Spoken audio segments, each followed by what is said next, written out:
I was at a dinner in London, given in honor of one of the most celebrated English military men of his time.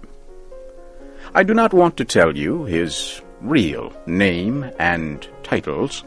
I will just call him Lieutenant General Lord Arthur Scoresby. I cannot describe my excitement when I saw this great and famous man. There he sat, the man himself, in person, all covered with medals.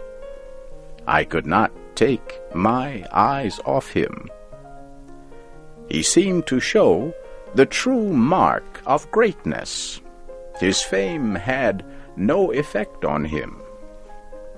The hundreds of eyes watching him, the worship of so many people, did not seem to make any difference to him. Next to me sat a clergyman, who was an old friend of mine. He was not always a clergyman. During the first half of his life, he was a teacher in the military school at Woolwich. There was a strange look in his eye as he leaned toward me and whispered, "Privately, he is a complete fool." He meant, of course, the hero of our dinner. This came as a shock to me. I looked hard at my friend. I could not have been more surprised if he had said the same thing about Napoleon, or Socrates, or Solomon. But I was sure of two things about the clergyman. He always spoke the truth, and his judgment of men was good. Therefore, I wanted to find out more about our hero as soon as I could. Some days later, I got a chance to talk with the clergyman, and he told me more. These are his exact words. About 40 years ago, I was an instructor in the military academy at Woolwich when young Scoresby was given his first examination. I felt extremely sorry for him. Everybody answered the questions, well, intelligently, while why dear me, he did not know anything, so to speak. He was a nice, pleasant young man. It was painful to see him stand there and give answers that were miracles of stupidity. I knew, of course, that when examined again, he would fail and be thrown out. So, I said to myself, it would be a simple, harmless act to help him as much as I could. I took him aside and found he knew a little about Julius Caesar's history, but he did not know anything else. So I went to work and tested him and worked him like a slave. I made him work over and over again on a few questions about Caesar, which I knew he would be asked. If you will believe me, he came through very well on the day of the examination. He got high praise, too, while others, who knew 1,000 times more than he, were sharply criticized. By some strange, lucky accident, he was asked no questions but those I made him study. Such an accident does not happen more than once in 100 years. Well, all through his studies, I stood by him with the feeling a mother has for a disabled child. And he always saved himself by some miracle. I thought that what in the end would destroy him would be the mathematics examination. I decided to make his end as painless as possible. So I pushed facts into his stupid head for hours. Finally, I let him go to the examination to experience what I was sure would be his dismissal from school. Well, sir, try to imagine the result.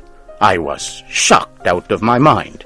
He took first prize, and he got the highest praise. I felt guilty day and night. What I was doing was not right, but I only wanted to make his dismissal a little less painful for him. I never dreamed it would lead to such strange, laughable results. I thought that sooner or later, one thing was sure to happen. The first real test, once he was through school, would ruin him. Then the Crimean War broke out. I felt that sad for him that there had to be a war. Peace would have given this donkey a chance to escape from ever being found out as being so stupid. Nervously, I waited for the worst to happen. It did. He was appointed an officer, a captain of all things.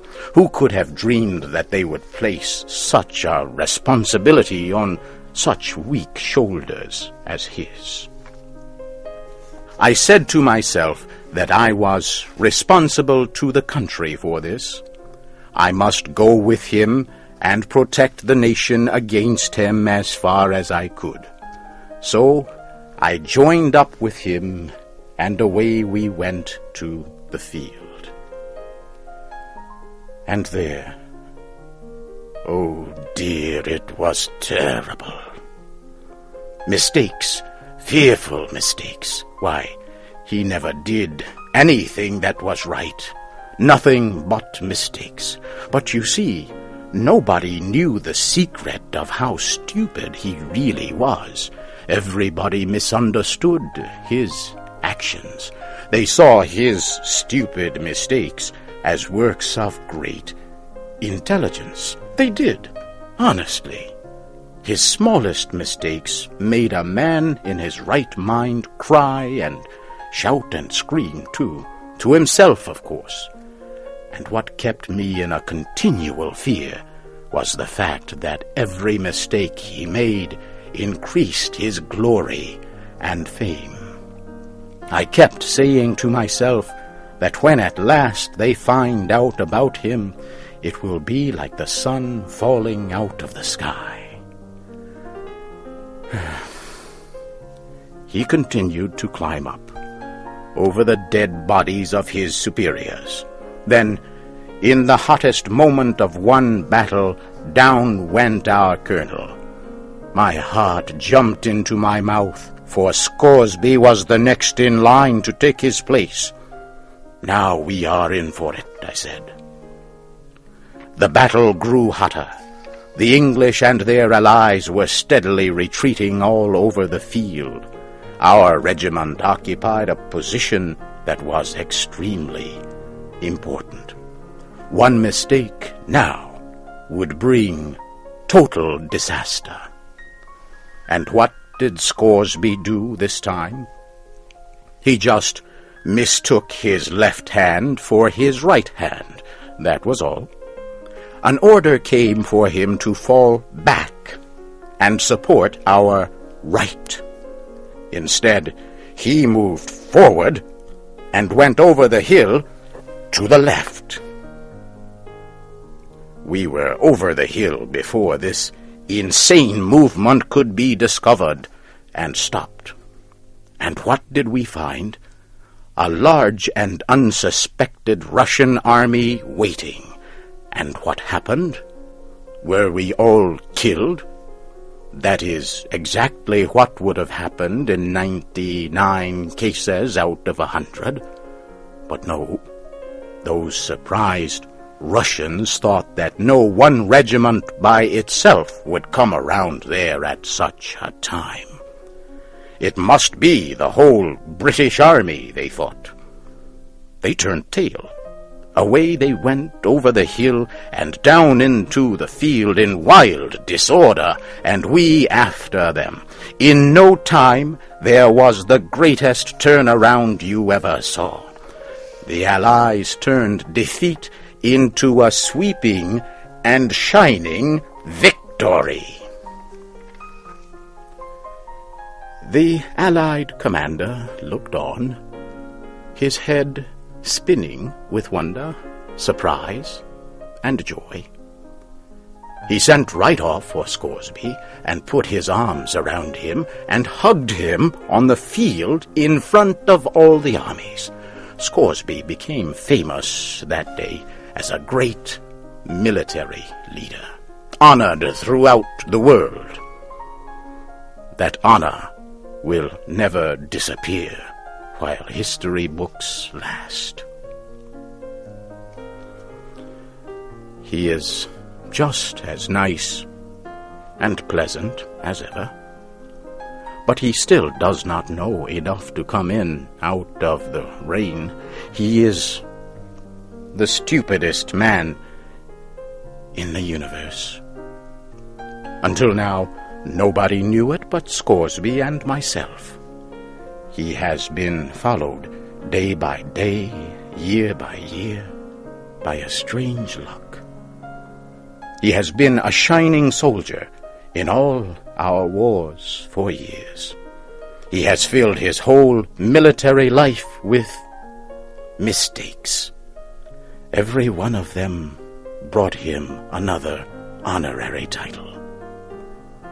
Look at his chest, flooded with British and foreign medals. Well, sir, every one of them is the record of some great stupidity or other. They are proof that the best thing that can happen to a man is to be born lucky. I say again, as I did at the dinner, Scoresby's a complete fool.